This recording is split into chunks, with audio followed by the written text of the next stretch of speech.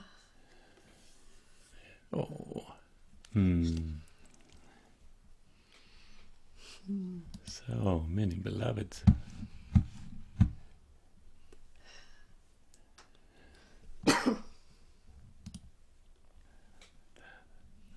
Well.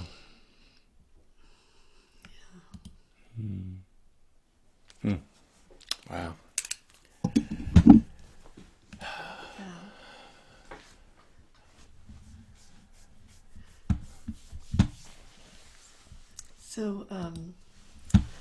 So when we have those moments of clearing the wells, of opening up that deep well of the heart, there's something that is allowed to come forth, which is our true expression, and we want to be able to let it out. I have this, so that the practice I want to do is called let my glory sing. It's really letting God's glory sing through me, and it's as Yizamercha Chavod V'lo Yidum. And I always say there's like a good silence and a bad silence.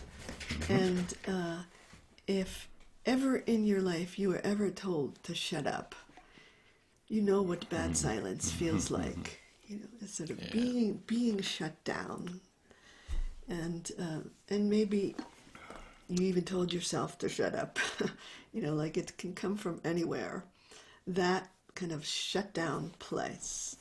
And that's what we have to heal in order to let this glory sing through us.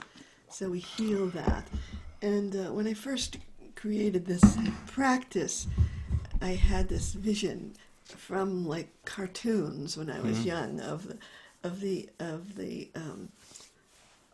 what is it called in Venice, the gondoliers. The gondoliers in Venice, just singing like in the cartoon. I mean, the cartoons, they sang in this way of like, oh, I wanted to sing like that. Yes, you know? America. And so then I started to sing this with an Italian Hebrew accent, you know, and so America. And it's important even to use your to use your hands, to imagine, you know, really like it's America. So to really let the expression come through, especially in the fifth house, Absolutely. North Node, for sure. Yeah. You want to let that out. And so the idea is like, so we become receptive so that we can be responsive. And so it's not enough to receive this, you know, blessing of our lives. We need to fulfill it. You know, to become self-realized means to find our own unique expression. To find our own unique expression. I'll take care of it. Yes. No. Got it? Got it. Good. So finding our own unique expression and going for it.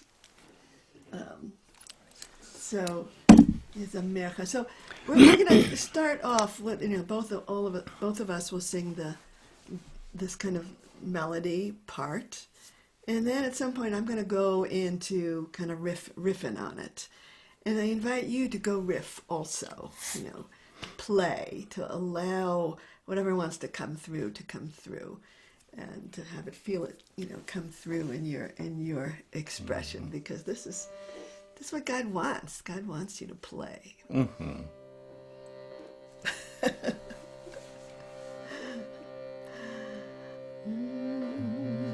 He's America,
Yizamecha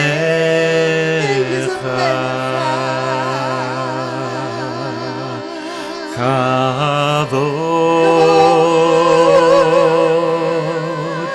V'lo Yidon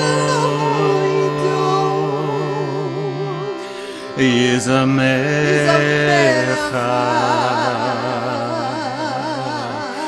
Kavod V'lo Yidon Yizamecha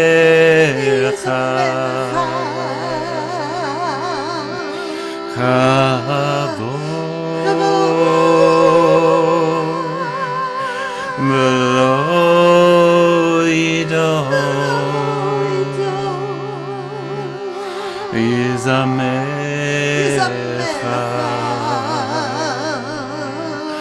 Kavod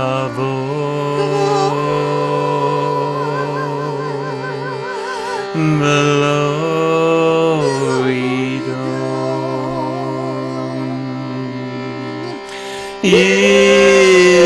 Yizamecha Kavod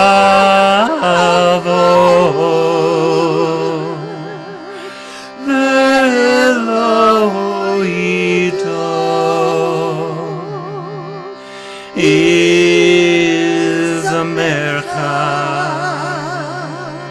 Kavod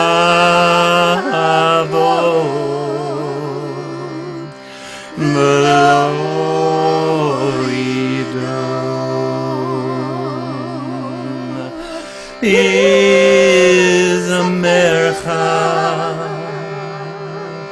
Kavod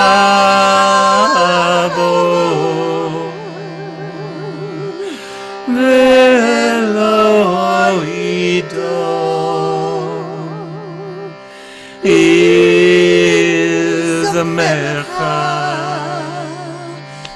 Kavod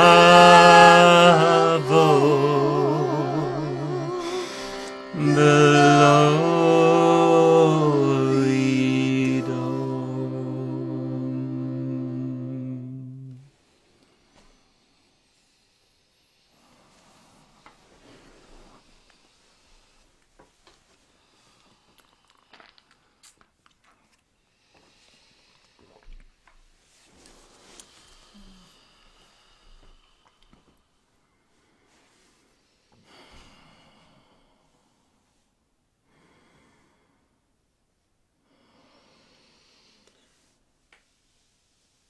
So the question for contemplation this week is can I let myself be touched by beauty and surrender to the subtle force of arousal within? It means that something wants to break free, and we want to get out of the way and allow that holiness to happen. So, in ancient times, one of the main ways that we expressed ourselves in our worship was through fragrance. Through the incense in the temple, that as being our offering. And that incense represented, what was going to be burned up inside us, the kind of the ego place that gets burned up through our lives and just becomes pure fragrance and a sense. And so I want to do this practice, which I think is so powerful, and it comes from Psalm 141, and it kind of harkens back to that our time of worshiping through fragrance, and the spices, the fragrances, what the incense was made out of, was the most precious thing that was possible. It was like wars were fought over those, those spices. Spices, yeah. and the ingredients to the incense was, there was a special formula that one family held, and they passed it down through the generations, and it was secret because of the power of these different ingredients that went into the incense, and we've, the power of fragrance is also, it's meant to awaken us, but also to awaken the divine, and the divine is in us. So, I think it's one of those senses that, that we need to kind of get to use again, and to be able to open up there's this place that I used to go every year. I would go to Ohala. Elliot Ginsberg and I would go to this place called Shoyeda in Boulder. In Boulder. Oh yeah. And there was a tasting room for the incense, and we could taste, smell, like any incense we wanted to. And I remember there was like sticks that were like $100 for a stick, but we would smell a little bit. But you knew that it's like Wow. it was such a fine fragrance that it would change you. Yes. It would change you because you were paying attention in a whole different way with that sense. So, but this chant says, let my prayer be the incense before you. As these words, these holy words are coming out of my mouth, let them be like the incense. Meaning I'm not holding on to them. I'm not creating idols out of them. I'm letting them go. And I'm seeing this kind of sense of, of the sparks going up, and kind of mingling with the stars in the sky. Those sparks from my own heart are rising up before you. And so these words that are so powerful, that says, Tikon tefilati, kitoret. So those words, those three words, are words of sparks. The sounds of them. Tikon tefilati, kitoret fanecha. So there's something about the consonants there that it's really meant to spark you, to open up those places of the divine fragrance in you that you are giving forth.